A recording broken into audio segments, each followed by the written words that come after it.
A family's truck abandoned in the wilderness, $32,000 cash hidden inside, and their loyal dog clinging to life, yet no trace of the Jamison family. What happened in the remote mountains of Oklahoma remains one of the most chilling and baffling mysteries. This is the haunting tale of the Jamison family disappearance. The Jamison family includes Bobby, 44 years old, Sherilyn, 40 years old, Madison, 6 years old, and their dog, Maisie. Quick spoiler, Maisie is safe. They resided in Eufaula, Oklahoma. At first glance, they appeared to be a happy, peaceful family. It's the classic setup of true crime documentaries. Everything seemed fine until it wasn't. However, a deeper look into Bobby and Sherilyn's lives reveals a far more complicated reality.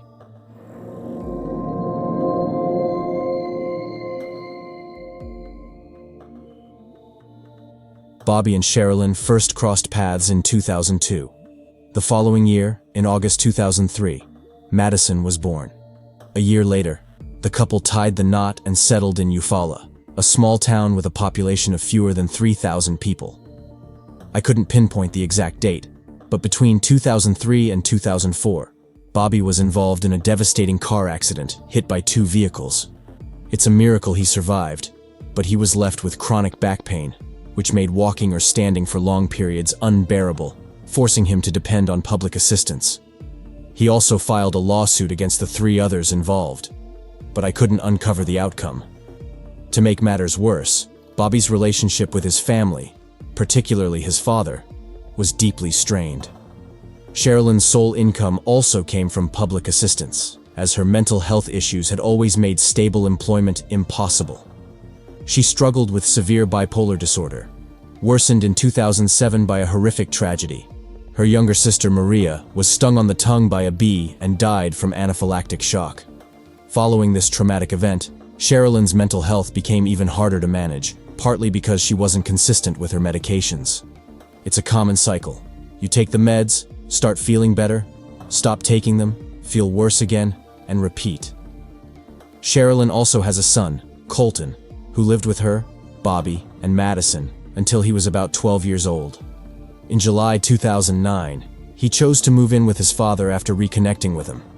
From what I gather, there was no bad blood between them. Plus, living in Oklahoma City likely appealed more to Colton than staying in the tiny town of Eufaula with its population of under 3,000. Still, Sherilyn struggled with Colton's departure, as any mother would. This separation worsened her already fragile psychological state. At the custody hearing, Colton mentioned, "Sometimes Mom is depressed and behaves strangely." While this could describe most people at some point, it seemed to carry weight in the situation. Around this time, the Jamisons decided to withdraw Madison from school to homeschool her. Apparently, an incident occurred where the little girl lost some teeth, likely baby teeth, and the parents decided it would be better to handle her education themselves. This decision, at least on the surface, seems understandable.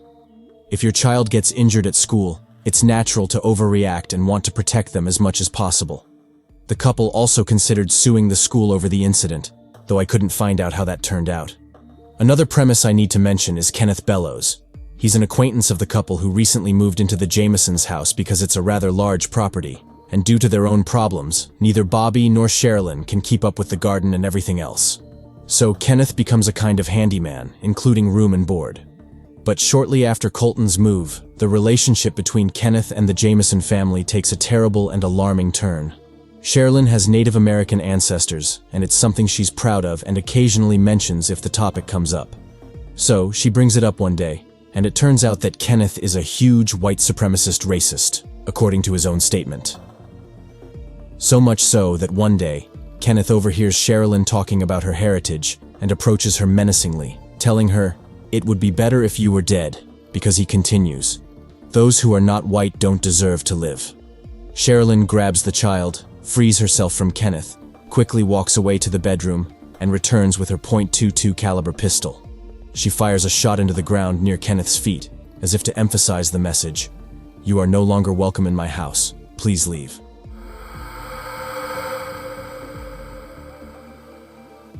October 8, 2009 arrives. It's the last time the family is seen alive. The Jamisons travel a 30-mile route to an area called Red Oak in the Sambois Mountains, officially to visit a 16-acre plot of land that Bobby and Sherilyn were interested in buying. The idea of moving to the mountains, a bit off the grid, is seen and presented by the family as a sort of fresh start. The official version to acquaintances and friends is that Bobby and Sherilyn need to meet with one of the lot owners to discuss the purchase. The Sans-Bois Mountains are named from the French "without woods" and are a small mountainous complex in southeastern Oklahoma. The delirious plan of the Jamisons is to immediately move to this piece of land, not to build a house there yet, but rather to stay in this contained that the Jamisons already had. However, this thing wasn't already in place, meaning it wasn't ready on the land the family wanted to buy. Instead, it was still on their property in Eufaula. Remember the container. Now, among the sources I used, there's an archive of photos, and there are images of this container. Frankly, how they thought of living in it is inconceivable to me, and I have doubts if it serves as a symptom of what happens next. Anyway, as I was saying, October 8th, 2009, marks the last sighting of the family by a man who lives nearby in the mountains. However, he claims to have seen only Bobby, Sherilyn, Madison, and the dog, and no one else. Sources disagree on whether the Jamisons met the landowner or not. Some say no, and others say the guy was questioned and cleared, so I have no idea where the truth lies. The movements from here on are a puzzle because the Jamisons disappear into thin air after October 8th. Naturally, with Madison not attending school and the parents not having regular jobs, it takes a while for anyone to notice they're missing. Also, because they're a bit unconventional as a family, they have some friends, but for reasons I'll explain later, they didn't have much of a neighborhood relationship. Plus, it has already happened that they packed up and kept to themselves for a few days, so initially, no one is alarmed. On Saturday, October 17th, 2009, some hikers were out in the mountains with their dirt bikes when they came across a pickup truck northwest of Red Oak, about an hour's drive from the Jamison home in Eufaula. Since the area wasn't a usual thoroughfare, they called the police to report the vehicle parked along a dirt road. Some accounts suggest it appeared to have been forced off the road, but the only available photo doesn't seem to support that. It simply looks like it was parked on the roadside, though it's possible it had been moved. When the police arrived to investigate the truck, they initially believed it had only been there for a few hours. The vehicle was locked, with no signs of a struggle, no broken glass, blood, or items scattered on the ground. However, after speaking with the hikers, the police learned the truck had actually been there for several days. Although there were some scraps of paper on the ground nearby, there was no clear indication they were linked to the Jamisons. During their inspection, the officers discovered Maisie, the Jamison family's dog, locked inside the truck. She was severely dehydrated, starving, and in a dire state. The police decided to break a window to rescue her. Thankfully, Maisie recovered and was later adopted by Bobby's mother. According to Reddit, she's still with her and doing well. Naturally, the discovery of the truck prompted a thorough search of the vehicle and a large-scale effort to locate the family, but no immediate clues to their whereabouts emerged. Sheriff Israel Beauchamp initially suspected the truck might have been stolen, so he dispatched officers to the Jamison home to see if the family was there, possibly unaware their vehicle was missing. Meanwhile, other officers began searching the area around the truck. Inside the vehicle, investigators found Bobby and Sherilyn's cell phones, some maps, the car's GPS, Sherilyn's purse, their wallets, and $32,000 in cash stashed under the driver's seat. When the police arrived at the Jamison property in Eufaula, they noticed a large container near the front of the home with unusual spray-painted phrases. Among them were, "Only God can judge, gossip is a sin," and "3 cats killed to date by people in the area. Witches don't like it when their black cats are killed." As news of the family's disappearance spread, Sherilyn's best friend, Nikki Shenold, came forward to provide information about the so-called witchcraft references. Nikki explained that Sherilyn believed a neighbor had been poisoning her cats, a suspicion that deeply upset her. Since Sherilyn dabbled in Wicca out of curiosity and had held seances with Nikki, she wrote the phrases on the container as a way to intimidate her neighbors and make them think she was a witch. The Jamisons' neighbors largely avoided them, which was fine with the family, as they weren't interested in building relationships within the community. they preferred to keep to themselves, except for a few close friends. Nikki confirmed to the police that the writing on the container was Sherilyn's. It wasn't printed, and the handwriting contained a recognizable spelling error that made it easy to identify as hers. Meanwhile, the search continues in Red Oak, expanding because obviously there's no trace of the Jamisons even at home, so okay, maybe they got lost in the mountains. The search operation is quickly expanded. In addition to the police, there are 4,000 volunteers, mounted troops, 4x4 vehicles, drones, and 16 teams of canine units. They find nothing. The only thing the dogs signal is a cistern. More of a water tower than a cistern, which is immediately drained and searched. But nothing. Everything is very, very strange. Especially those $32,000 for a family that probably struggled to save money without real salaries. Furthermore, with Bobby's physical problems, it's hard to think they could have gone far because, remember, he has trouble walking for long periods, let alone climbing up hills. Another thing they find in the car is an 11-page letter written by Sherilyn to Bobby. Sources call it a hate letter. It's not available online, but it seems to list the reasons why Sherilyn hates him. She says Bobby doesn't love Madison, that he doesn't care about their daughter, that he's a hermit and a loner, and she's had enough. She wants a divorce. On this, Nikki has something to say, and claims that it's not so much a communicative letter, but rather a method that Sherilyn uses when needed to vent her anger. She says Sherilyn is used to writing these pages and pages of hatred to manage her anger. The search of the house also continues, and the graffiti on the container isn't the only witchy thing. There are also some messages around the Jamisons' house, notes saying, "Satan, go away," scattered around. This is not only bizarre in itself, but near where the pickup was found, there is one of those abandoned cars that has been used for years as a target by the hunters in the area, those who play shooting cans. And on this car wreck, there are strange writings, which Nikki also swears are written in Sherilyn's handwriting. To be fair, sources call them satanic writings, but I only see peace. As mentioned earlier, Sherilyn was the first to think of herself as a witch, sometimes describing herself as such. She had a witch's Bible, as Nikki called it. But Nikki downplays it a lot, saying she had one too, that they had given each other as gifts and they kind of lived it as a joke, to shock the neighbors and the more traditional of their acquaintances. But Nikki also says she thinks Sherilyn believed in it more. It's not clear whether she practiced, followed Wicca, or was just curious. We don't know. However, it's undeniable that Sherilyn has a certain interest in the subject. At this point, Gary Brandon, the pastor of the church the Jamisons attended, comes to the police with some hot info. Pastor Gary says that Bobby and Sherilyn had come to him complaining that their house was haunted, claiming to be involved in a spiritual war, to the point where Bobby had asked the pastor how to obtain special bullets to eliminate evil spirits.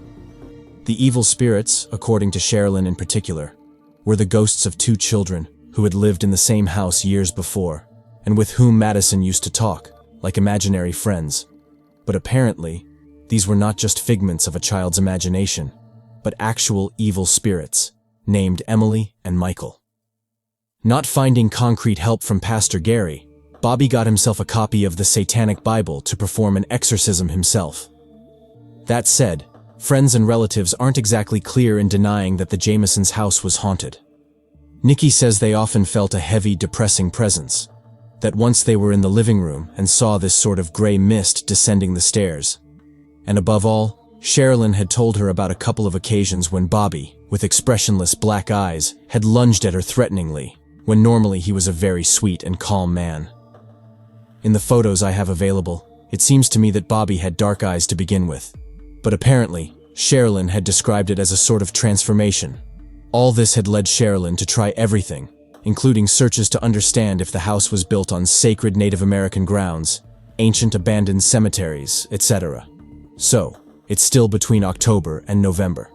The truck has been found, Maisie is safe, but there's no sign of the Jamisons. When the car's GPS is analyzed, it reveals the family's final movements. It logs their intended destination, the plot of land they were interested in purchasing. Afterward, it shows a 15-minute detour into the hills. From the speed recorded, it appears they traveled this portion on foot, suggesting they took the GPS with them after leaving the car. This raises questions about Bobby's back issues. After this detour, they returned to the vehicle, drove a short distance along the dirt road, and then nothing. Whether they exited the car willingly or not, they left the GPS behind. The police compile evidence and testimonies and follow all possible leads, including the white supremacist Kenneth. However, Kenneth was already in jail by early October, well before the family disappeared. While it's possible someone connected to him acted on his behalf, there's no evidence to confirm this theory. Phone records also undergo scrutiny, and one peculiar detail emerges. An outgoing call was made from one of the phones on October 12th. By then, the car was supposedly abandoned and locked. There's no information about who the call was made to, and one theory is that Maisie might have accidentally triggered it in a panic. Unfortunately, the phone model and whether the call actually went through remain unknown. Another odd discovery involves a photo of Madison taken on October 9th. In the picture, she looks unsettled, maybe even disturbed. Her family insists this expression is out of character, as Madison loved being photographed and wouldn't have made such a face if her parents were behind the camera. Her arms are crossed in what appears to be a self-soothing or protective gesture. However, it's also possible she was simply tired or didn't want to walk anymore. The most intriguing piece of evidence is a surveillance video from the Jamisons' house on October 9th, the day they left.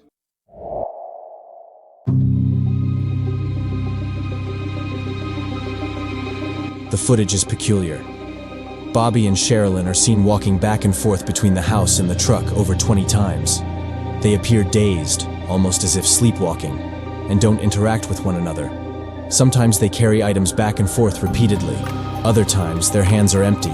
Occasionally, they stop abruptly, as if in a trance, before resuming their movement. The video, parts of which are available online, is jerky, playing one frame every 2 seconds. It's unclear if this choppy quality is due to the version released to the public, or if it's a result of the technology from 2009. Regardless, the footage is strange. Behavioral experts consulted by the police suggest that Bobby and Sherilyn's movements indicate drug use. However, there is no evidence of drugs in the house, car, or their history. No paraphernalia, substances, or signs of involvement in production or distribution. The family firmly rejects this theory. But at this point, the investigation hits a wall. Despite the police conducting seemingly thorough searches, nothing substantial is found, and the case grows cold. Everything comes to a halt.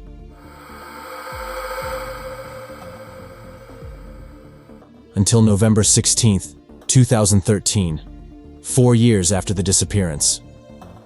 Just over 4 kilometers from the pickup, some hunters find bones.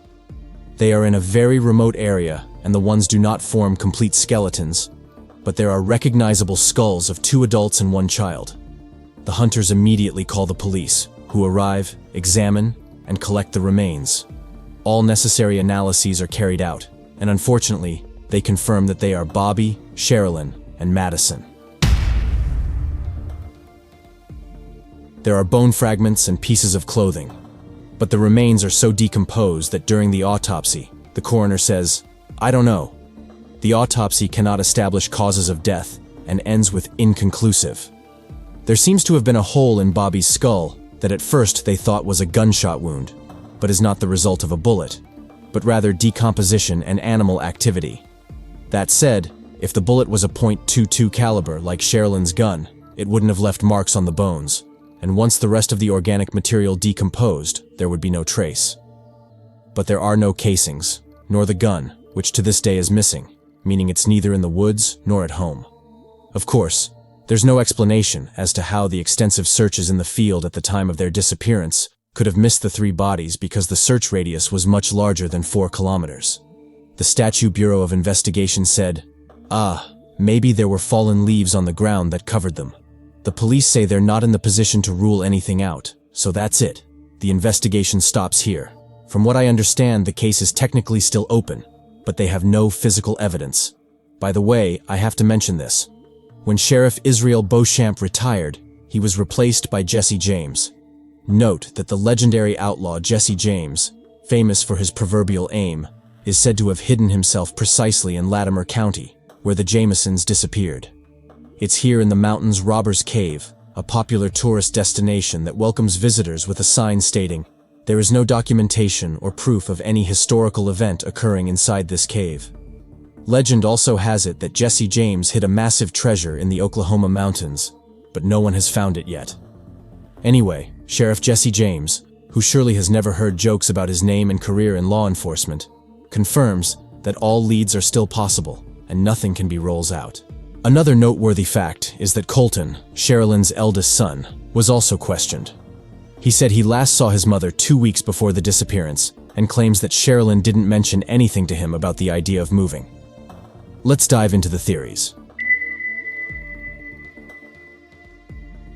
1.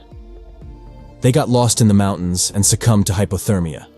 However, this theory doesn't fully hold up because the bodies were found lying face down next to each other. Despite years of animal activity, the skeletons' positions were still discernible, suggesting an execution rather than an accident. Additionally, considering the distance from the car, it seems unlikely Bobby, with his back issues, would propose walking several kilometers. Some Reddit users speculate that the pickup truck's position suggests they were forced to stop, either by another vehicle or someone standing in the road. While plausible, it's hard to definitively conclude this from a photograph alone. 2. Murder-suicide. The theory suggests Sherilyn's .22 caliber gun was used. However, the gun never turned up. It's possible it was near the bodies and someone later took it, but its absence remains unexplained. 3. The Jamisons were involved in a cult or satanic activity. This idea is primarily advanced by Sherilyn's mother, Connie, who claims the family was on a hit list of an Oklahoma cult. While the area is known for cults, Connie's suspicion is based solely on some remarks Sherilyn made, with no other supporting evidence. 4. A drug deal gone wrong. Besides the area's reputation for cults, treasure myths, and criminal hideouts, Eufaula is also notorious for meth trafficking. Bobby had even reported a local meth lab before their disappearance. Some theorize the Jamisons were dealing drugs, which might explain the cash and their strange behavior in the video. Opinions vary. Some claim their photos show signs of addiction, though they don't appear that way to me. Critics argue they'd never bring Madison along, while others counter that addicts might not think clearly. Some suggest they took her to avoid suspicion, while others believe they accidentally stumbled upon a deal they weren't supposed to see. But then, why would dealers take them 4 kilometers away, kill them, leave the car locked, and steal nothing? 5. Bobby's conflict with his father. Bobby's father, Bob, owned a gas station, and after selling it, they agreed to split the proceeds. But Bob kept everything, leading to a court dispute. Bobby described his father as dangerous, claiming he was involved in prostitution, gangs, and drugs. In 2008, Bobby requested a restraining order, alleging his father intentionally hit him with a car, though it's unclear whether this was a hit-and-run or a vehicular collision. Bob had also reportedly threatened Bobby twice, saying he'd have him killed through contacts in the Mexican mafia. However, Bob died in December 2009, 2 months after the Jamisons vanished. According to Bobby's uncle Jack, Bob was hospitalized or in hospice at the time, making it unlikely he personally committed the crime. But could he have arranged it? We'll never know. 6. White supremacists acting on behalf of Kenneth Bellows. 7. Witchcraft, evil spirits, or sacrificial rituals. 8. One particularly harsh theory claims Bobby and Sherilyn were fraudsters. Critics point to their public assistance benefits, based on verified medical diagnoses, and their numerous legal disputes, which were tied to significant matters rather than trivial ones. This theory paints them as con artists who crossed paths with a dangerous individual. 9. Another intriguing idea is that the Jamisons entered the Witness Protection Program, possibly as informants against meth traffickers. Withdrawing Madison from school weeks before their departure aligns with this scenario. Since there were no signs of a struggle near the truck, it's conceivable they willingly left with someone posing as FBI or law enforcement. And that's it. No more, no less.